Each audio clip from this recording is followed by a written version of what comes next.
Coffee is a global obsession. Millions of people start their day with a cup of coffee. But how many of us really know the journey behind every sip? As an Ethiopian from the birthplace of coffee, I thought I knew a lot about it. But my recent visit to the Karunguru Coffee Farm here in Nairobi, Kenya was an eye-opening experience, one that changed the way I see coffee forever.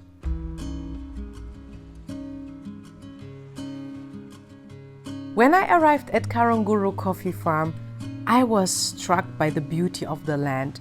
Lush green fields stretching as far as the eye could see, trees heavy with coffee cherries, and such a peaceful silence. It was breathtaking, but as I walked through the fields and learned about the process, I quickly realized something.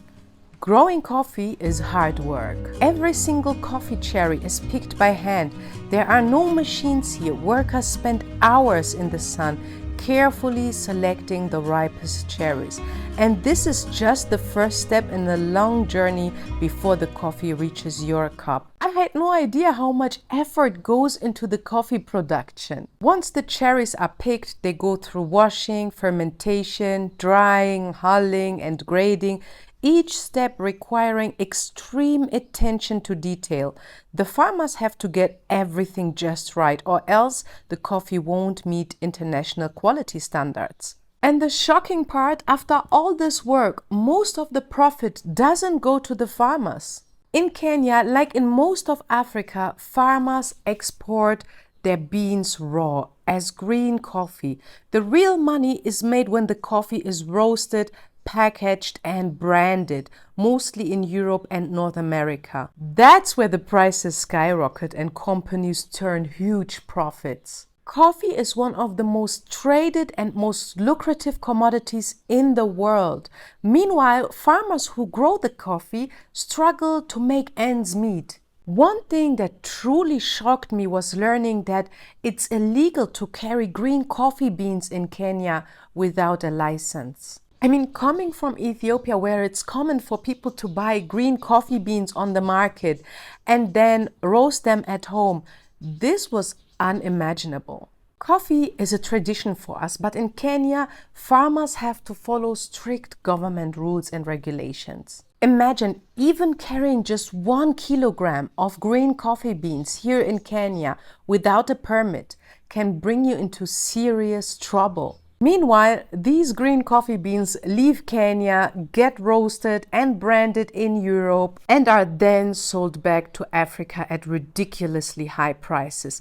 This is why middlemen who sell the coffee through auction markets such as Mombasa and big corporations control the industry while farmers remain trapped in poverty.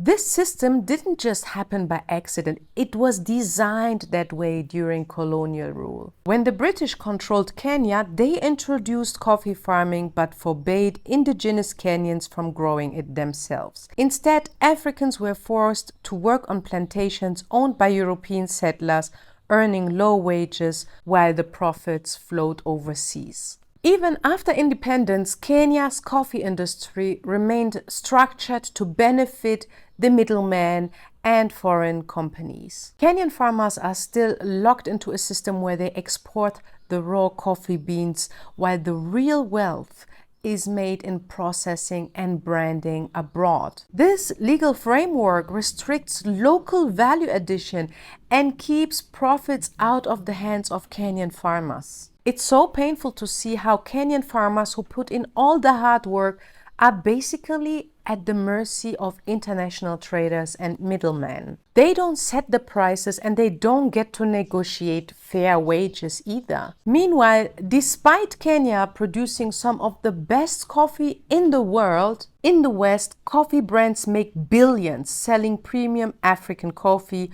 while the people who grow it can barely survive. So, what's the solution? How can African coffee farmers finally benefit from the billion-dollar coffee industry? And here's where you and I come in. As consumers, we have power. Every time we buy a cup of coffee, we make a choice about who benefits from our purchase. So, if we want African coffee farmers to thrive, we need to support African coffee brands. We need to ask who roasted this coffee and where did the profits go. Look for Kenyan, Ethiopian, Rwandan, and other African roasted coffee brands. Support coffee farmers who are adding value and keeping wealth on the continent. But we don't just have power as consumers, we have power as investors too. Coffee is a multi-billion-dollar industry, and right now the biggest profits are made in roasting, branding, and retail. This is where the big opportunity lies for those in the diaspora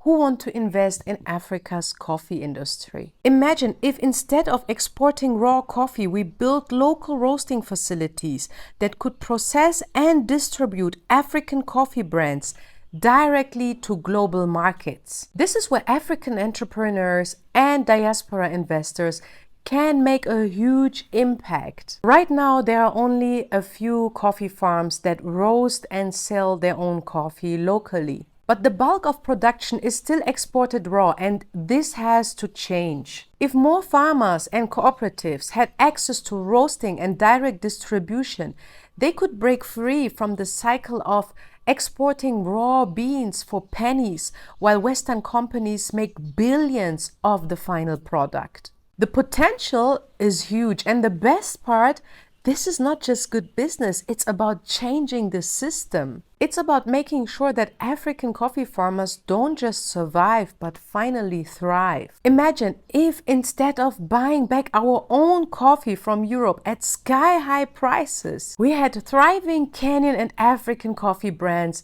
that dominate both local and international markets. That's the future we should be building towards. So if you're thinking of investing in African coffee agribusiness, now is the time. Let's change the way coffee works so that the wealth stays in Africa. And if you're ever in Nairobi, I highly recommend visiting Karunguru Coffee Farm. The family running Karunguru Coffee Farm has found a way to survive despite these challenges. They didn't just rely on exporting coffee.